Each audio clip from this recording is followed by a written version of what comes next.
নমস্কার বন্ধুরা, আজকে রান্না তোমাদের সঙ্গে শেয়ার করলাম। আজকে গরম ভাতে দিয়েছি পেঁপে সিদ্ধ, সাথে উস্তে সিদ্ধ।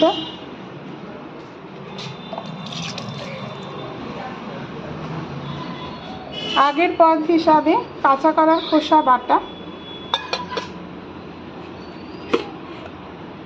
লাউয়ের ডগা, কুমড়ো, বেগুন, আলু দিয়ে,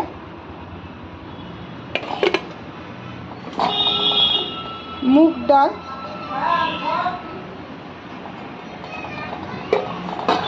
আর ভোলা মাছের ঝোল আলু দিয়ে, হলুদের গুঁড়ো আর কালো জিরা ফোড়ন দিয়ে। আর সকালে জলখাবারে রেখেছি হচ্ছে পায়েস আর মুড়ি, সাথে মিষ্টি। এই ছিল আজকের রান্না। তোমাদের কেমন লাগলো?